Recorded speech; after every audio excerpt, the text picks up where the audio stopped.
The proud class of 2016 at Pueblo High, a magnet school, on graduation day, May 26th.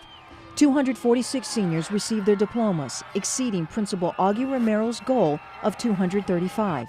Which represents an 84% graduation rate. Now, a questionable claim. Yolanda Sotelo says 6 of her students should not have walked with the rest of the seniors because they failed her English course.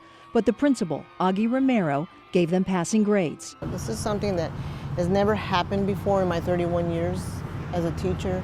Romero posted on the Facebook page that he didn't change any grades. He wrote, "It was discovered that a substitute teacher was suppressing curriculum, therefore denying the students the opportunity to be successful." But Sotelo is not a typical substitute teacher. She's a highly certified English teacher now charged with creating strong, culturally relevant curriculum for the entire district.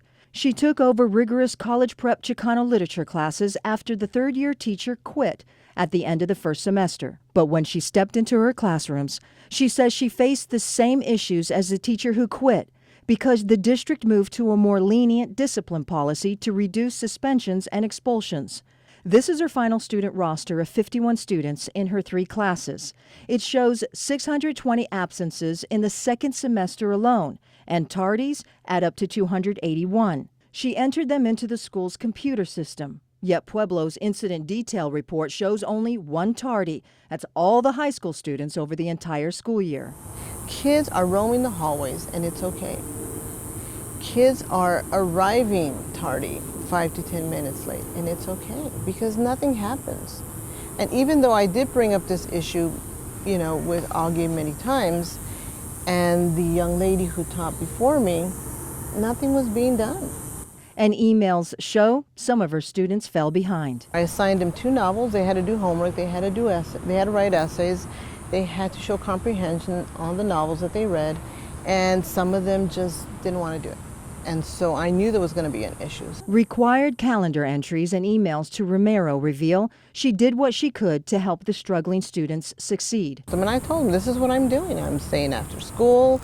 I go looking for them. I've allowed them to make up revised essays. Then a few weeks before the end of the school year, a string of emails show Romero pushed hard to boost graduation rates. 17 students had been in danger of failing her class, including a student, she told Romero, who plagiarized an essay. They didn't come to see me after school. They didn't revise the essay.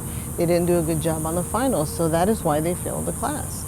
And on May the 20th, I was supposed to submit the grades for these 3 senior classes, and that's what I did. She printed a copy of the grade verification and sent Romero an email. 17 students received an F. With less than a week before graduation, pressure from the principal to pass failing students escalated. Sotelo says she had enough and emailed Romero, "If you want to override and change grades, that is your decision." On the day of graduation, I printed out the grades again to see how many kids had their grades changed. You expected that? Yeah. You didn't I knew know that how was going to many? happen. I didn't know. Yeah, I didn't know how many, but I knew it was going to happen. The printed documents show 6 grades changed from an F to a D, done without her consent, a violation of state law Title 15. State statute clearly states teachers are solely responsible for passing or failing students, and only a governing board can overturn a grade. It's also clearly stated in TUSD policy, the authority for assigning grades shall rest with the teacher of the student. After our investigation aired, Superintendent H.T. Sanchez explained to the governing board that Romero consulted his supervisor, Abel Morado, for guidance.